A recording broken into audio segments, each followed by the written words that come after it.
नमस्कार दोस्तों, एक बार फिर से आप सभी का हार्दिक स्वागत है हमारे channel plants house by Gayatri पर। तो दोस्तों कैसे हैं आप लोग? आशा करती हूँ आप सभी लोग अच्छे होंगे, स्वस्थ होंगे।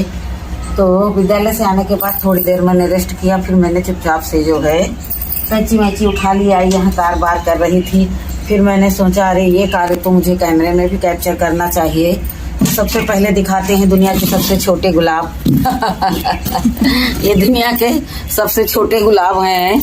अब पता नहीं इनको ये क्या हुआ है, बीच का हिस्सा खाया हुआ पड़ा है, लेकिन कोई बात नहीं है। ये हाइब्रिड गुलाब हैं, इनको कम धूप चाहिए तो इनका स्थान चेंज करेंगे। और ये देखिए, ये रही हमारी रजनीगंधा, नया नया है। मैंने अभी इनके रियल में तो कहीं फूल ही नहीं देखे हैं, सिर्फ मैंने वीडियोज में देखा है कैसे होते हैं। कोई बात नहीं, अब लगा लिया है, जिया लिया है, तो अब तो देखेंगे ही देखेंगे। तो मैं ये कटिंग फिटिंग कर रही थी, बहुत सारा काम जो है हमको आज करना है। तो मैंने जो बहुत सारा काम झाम लेकर के बैठी हूँ। तो देखिए पानी वानी मैंने अभी डाला है, और उसके बाद में फिर ये इतनी लंबी ब्रांच थी कि इसकी मैं पत्तियां कट कर रही थी। पत्तियां ही कट करते करते जो है मेरे दिमाग में एक आइडिया आया कि क्यों ना मैं इन सबको कैमरे में कैद करूं। तो ये देखिए 4 गुलाब उधर सूखे लगे हैं, तो उनको तो मैं जो है उनकी पत्तियों को जो है इधर उधर बिखरने नहीं दूंगी, भले ही मुझे 1-2 कांटे चुभ जाएं। तो ये देखिए इसको जो है मैं आहिस्ता आहिस्ता से कट कर लूंगी। बताती हूँ कि इनमें करूँगी क्या। अभी भी इसमें 2 हैं, तो इसको ऐसे कट कर दे रहे हैं, और जब ये 2 कलियाँ खी जाएंगी तो नीचे से हटाएंगे। ये इधर के रहने वाले हैं, लेकिन आकर के इनकी खोपड़ी पर कब्जा कर लिया है। ये व्हाइट गुलाब का गमला है और वो रेड है, लेकिन वहाँ से कूद फांद करके ये देखिए कहाँ से कहाँ आकर के विस्तार बना लिए हैं। व्हाइट में भी खूब सारी फ्लावरिंग हो रही है, ऐसा नहीं है कि इसमें नहीं हो रही। देखिए 4-4 गुलाब, और देख करके यहाँ का तो बहुत ही सुंदर नज़ारा लग रहा है। तो अब ये देखिए एडेनियम में भी जो कुछ सूखा हुआ था उसको हटा दिए हैं। लोग कहते हैं पानी नहीं देना चाहिए, नहीं देना चाहिए, लेकिन इस समय तो इसका कोडेक्स रोज चेक करती हूँ कि इसमें कहीं कोई गलावट तो आ नहीं रही है। बहुत महंगा पौधा है ना, तो इसलिए इसको बहुत सहेजना पड़ता है। और सारे जो भी सूखे फूल हैं उनको काट काट करके अलग कर देते हैं, तो हमारे जो है पौधों में जिंदगी बची रहती है, थोड़ा बहुत जीवन और बढ़ा रहता है। क्योंकि इतनी तेज धूप हो रही है कि बेचारे मरे जा रहे हैं। तो जितने भी ये सूखे हुए गुलाब हैं इनको कट करके रख लेंगे, उसके बाद में फिर बताएंगे आप लोगों से कि इसका क्या करेंगे। ये देखिए कूद फांद करके इधर भी आई और ये निकाला। तो और अब इतने समय गर्मी पड़ती है ना, तो हाइब्रिड गुलाब जो है 2-4 दिन तक लगा रहता है डाली पर, लेकिन ये जो है देसी गुलाब है एक ही दिन में मुरझा करके इसकी जीवन लीला समाप्त हो जाती है। और देख सकते हैं जो मैंने जीवामृत वाला फर्टिलाइजर डाला था, क्या ही ग्रोथ है। इधर देखिए एक एक बंच में 5-5, 7-7 कलियां लगी हुई हैं, और व्हाइट वाले की तो देख ही रहे हैं, और बाकी नई नई सूट्स आ रहे हैं उनमें भी। तो बहुत सारा काम करना था, तो इसीलिए मैंने सोचा सबको साथ में लेकर के चलेंगे। अब मैं जाती हूँ बैठ करके देखती हूँ किसकी क्या कटिंग करनी। इसमें बहुत सारे जो है मैंने ये बर्ड्स छोड़ रखे हैं अगले साल के लिए। जो हेल्दी फ्लावर थे उनकी बर्ड्स को मैंने नहीं काटा, और उनको लगी ही रहने दिया कि अच्छे से फल जो है ये पक जाए, तब इनको काट पीट करके रख लेंगे फिर अगले साल के लिए। 3 साल से यही साइकिल चलती आ रही है, और मैं बारी बारी से इनको देखिए हाली हाथ में इतने सारे फूल लगे हुए हैं, उनको फल लगे हुए हैं, इनको भी ऐसे छोड़ रखा है कि ये पक जाएंगे तो इनको काट पीट करके रख लेंगे। और कुछ तो ऐसे हैं कि जो बीज इधर उधर बिखर जाते हैं, वो सब जो है फिर मिल जाते हैं। पौधों की पहचान होती है तो एक एक को उठा करके उनको लगाते जाते हैं। बाकी जो है इस साल तो मैंने नर्सरी से कुछ ज्यादा फ्लावर नहीं मंगाए। ये देखिए एनुअल क्रिसैंथेमम है, इसमें कितने छोटे छोटे फूल आ रहे हैं, लेकिन फिर भी मैंने जो है इनको बीजों के लिए रख छोड़ा है, और कुछ कलेक्ट करके रख भी लिया है। ऐसा नहीं है कि रखा नहीं है। देखते हैं जो ज्यादा छोटे होते हैं उसमें मुझे कहीं बीज नहीं जाए। बिल्कुल गेंदे जैसा इसका हाल होता है। जैसे गेंदे के पौधे में जो बीज निकलते हैं नीचे से ही काला काला रहता है और हो जाते हैं। तो ये देखिए इतना सारा जो है मैंने ये गुलाब की पत्तियां कट करके रख ली है, और बढ़िया देसी गुलाब है, बहुत गजब की।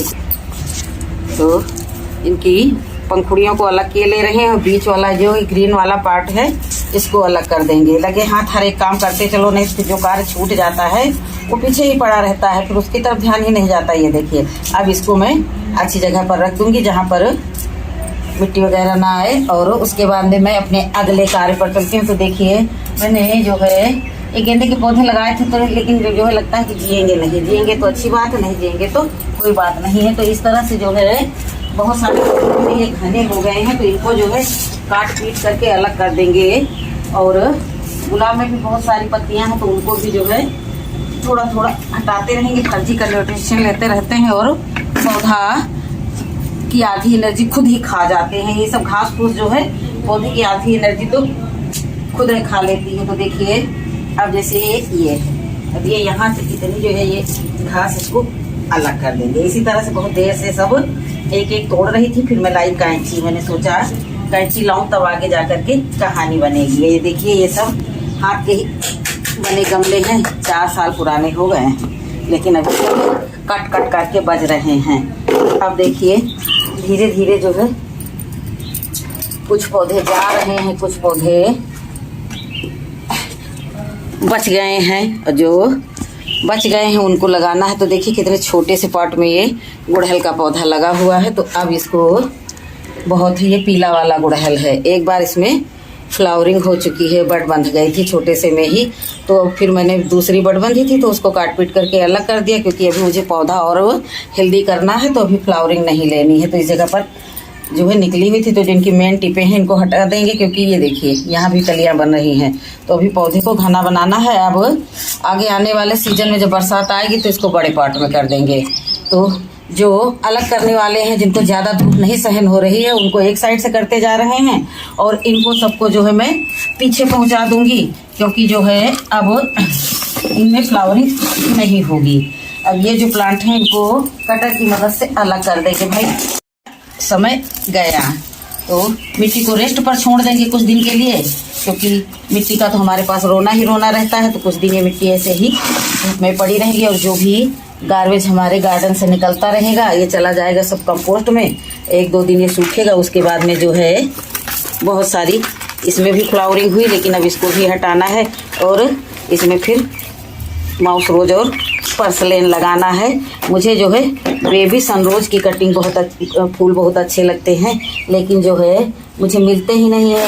अब उनकी पता लगाएंगे। बहुत दूर से एक बहन ने हमारी कहा है कि अपना एड्रेस दो, हम भेजेंगे। तो यदि वो भेजेंगी तो क्या सही सलामत आएंगे? 4-6 दिन का तो सफ़र रहेगा ही बाई पोस्ट, लेकिन फिर भी हिम्मत करूँगी, कहूँगी बहन भेजो उनको एड्रेस वगैरह, दिल पर पत्थर रख करके मंगाऊंगी ज़रूर। क्योंकि मैंने देखा बेबी सनरोज के फ्लावर बहुत ही खूबसूरत होते हैं, लेकिन नर्सरी के अभाव में जो है मैं नहीं ला पाती हूँ, नर्सरी जाना नहीं हो पाता है। इसलिए जो है मेरे पास ढंग ढर्रे के जो है स्टैंडर्ड वाले पौधे नहीं, लेकिन मेरे पास जो है बस वही बहुत है। ये देखिए आज ये सूख गया था, पता नहीं क्या है, इस तरह के फ्लावर इसमें निकलते। इसी छोटे पॉट में पौधे लगाओ, अगर एक दिन भूल गए पानी के लिए तो समझ लो इनकी जीवन लीला समाप्त। तो ये देखिए एक भाई तो इनके बड़े चैतन्य हैं, और दूसरे वो मुरझा गए हैं। हो सकता है उनमें कोई कमी हो, जैसे ही फूल खिल जाते हैं वैसे ही मैं फटाक से जो है इनको कट कर देती हूँ। ये तो मेरा बहुत ही पसंदीदा काम है, इनकी कटिंग पिटिंग करना। और धीरे धीरे जो है इसी में से मैं बीज भी इकट्ठा कर लेती हूँ। जो है बीजों का भी किसी दिन सब दिखाऊंगी कि मैंने कितने सारे बीज अगले साल के लिए इकट्ठा करके रख लिए हैं। तो अब बैठे बिठाए एक ये भी तैयार हो गया, तो इसको जहाँ पर जेट का गार्डन है वहाँ पहुँचाना है, और जो खाली होते जा रहा है उसको जो है एक तरफ करना है। तो अब इसी तरह से धीरे धीरे हम अपने जो है पौधों को इधर से उधर करेंगे। अब यहाँ पर मुझे ला करके कोई शो प्लांट रखना है, जो हमारे पीछे के गार्डन में अपना जो है अच्छी तरह से सेट हो गए हैं, तो उनको ला करके इधर सामने रख देंगे। और 2-4 फूलों के भी पौधे इधर रखेंगे। अब ये देखिए इतना सारा हमारे गार्डन में अब की ये सूरजमुखी होता है, और इसमें की जो बड़ी बड़ी पत्तियां होती हैं उनको भी हटा देते हैं। बड़ी बड़ी पत्तियों से जो है सारी ऊर्जा यही खाती रहती हैं, तो फ्लावरिंग में थोड़ा सा कमी आ जाती है। लेकिन झुंड के झुंड गर्मियों में पौधे रखने से क्या होता है कि एक दूसरे की छांव बने रहते हैं, और गर्मी का शिकार नहीं हो पाते हैं, झुलस नहीं पाते हैं। अब जैसे कभी हो गया कि पानी देने में थोड़ा सा देर सवेर हो गई तो पौधे खराब नहीं होते हैं, नहीं तो फिर बड़ा मुश्किल हो जाता है। एक बार अगर पौधा शौक में चला गया तो उसको बचाना बड़ा कठिन हो जाता है। तो मुझे अब ये पता नहीं, ये है किसी न किसी फ्लावरिंग है, किसी न किसी फूल का ही पौधा, अब ये समझ नहीं पा रही हूँ मैं। तो इसको थोड़ा सा बढ़ने देती हूँ, अगर इसमें उपयुक्त रहेगा तो इसी में रहेगा, नहीं तो फिर ये शायद वाइट मैक्सिमम पिटोनिया है, हो सकता है ये वही हो। तो इसकी 1-2 कटिंग और इसके साइड में लगा दूंगी, और बढ़िया चलता रहेगा। तपती गर्मी में ये देखिए मैंने जो है डायंथस की कटिंग लगा दी थी 4। ये देखिए कुछ सूख गई और इसको छुपा करके आड़े में रख दिया था। भूल ही गई, मैं खुद ही भूल गई। खुद की गलती है, हमारी ही गलती से पौधे मरते हैं। या तो उनको कस के डचक करके पानी भर दिया, पानी प्रतिदिन पानी, सुबह पानी, शाम पानी, ज़्यादा पानी से पौधे मर जाते हैं, जिनके मरने का कारण हम खुद ही बन जाते हैं। तो ये देखिए 2 तो जी गए। 4 कटिंगें लगाई थी इतनी भीषण गर्मी में, तो 2 जी गई हैं। अब इनको थोड़ा सा छांव में रख देंगे। हमारे पास 4-4 साल के डायंथस के पौधे हैं। वो देखिए उधर वो लटका हुआ है, बहुत सारी सवेरे उसमें फ्लावरिंग हुई थी, तो अभी मैंने कुछ फूल उसके पिंच किए हैं। वो 4 साल पुराना हमारा डायंथस का पौधा है और उसी का ये सब परिवार है। इधर भी है और कहीं भी है, इधर साइड में भी कहीं उधर रखा हुआ है। अभी पिटोनिया देखिए, अप्रैल आधा बीत गया है, अभी हमारे पिटोनिया में फूल चल रहे हैं। क्यों चल रहे हैं कि उनको बच्चे के जैसा इधर उधर घुमाते ही रहते। वहाँ मात्र आधे घंटे 1 घंटे की धूप आती होगी, उधर उधर छुपा करके इनको जियाए बैठे हैं। तो ठीक है दोस्तों, छोटा मोटा हमारा ये वीडियो अच्छे लगा होगा, क्योंकि गार्डन में क्या रोज लौकी कद्दू तुरई यही थोड़ी ना तोड़ते रहेंगे। कभी कभी एक साफ सफाई का भी कार्य करना रहता है ना, तो इसके बगैर तो फिर गार्डन सुना ही हो जाएगा। तो अब ये सारा कार्य अभी यहाँ करेंगे, फिर पीछे के गार्डन पे करेंगे, फिर छत पर जा करके करेंगे। तो आज जो है मुझे गार्बेज इकट्ठा करना है, तो इसके लिए मैंने ये अभियान चालू कर दिया। कटाई छटाई और बहुत कुछ मिल जाएगा। फिर मिलूंगी अगले वीडियो में, तब तक के लिए नमस्कार, खुश रहें, खुशियाँ बांटें।